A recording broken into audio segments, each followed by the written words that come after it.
What's up everybody, today we're going to do a mid taper fade on one of my regulars, my boy Leo.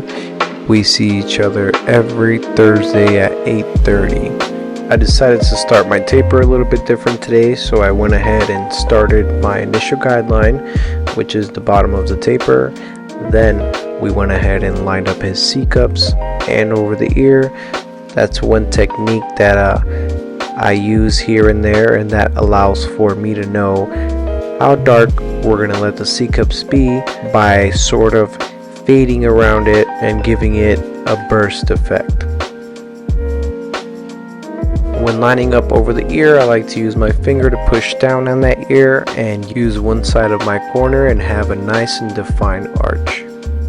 You always want to be very gentle with a light press around the neck area. It could be very sensitive. Now that we set up our most important guideline, which is his lineup, we can go ahead and grab our foil shaver and bald it out and begin to do our fade. So the first thing we're going to want to do is grab our clipper, lever close, go ahead and bring up that initial guideline and slowly open the lever notch by notch. Here we don't have a notch, it's a smooth lever, so you just want to imagine that you have 3 to 5 steps. After that, you want to go ahead and grab your 0 guard, throw it on there, lever open, and I like to do a process where I start to fade downwards. So just how we started our fade and did lever close to lever open, now we're going to do the opposite and go lever open to lever close. That allows for you to leave the taper a little bit more darker and defined with less errors.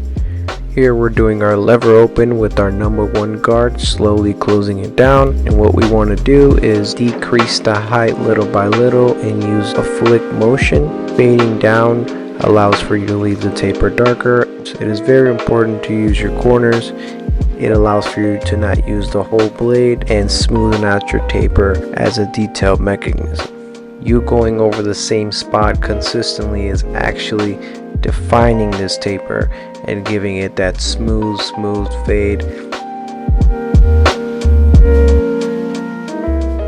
And here lastly we have our 1.5 guard lever open, flicking into the long hair, ensuring that we flick to not create any more guidelines.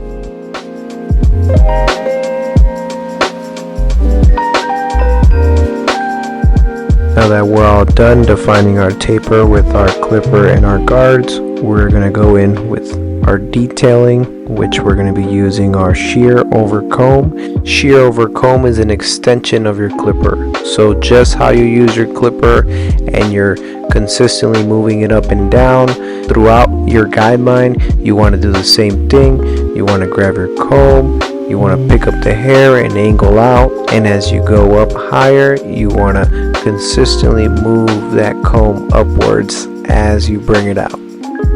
A very important pointer on how to use your shears is to only move the thumb. As you can see, I'm only moving the thumb, and that creates for a smooth cut in comparison to both blades moving at the same time and creating inconsistencies.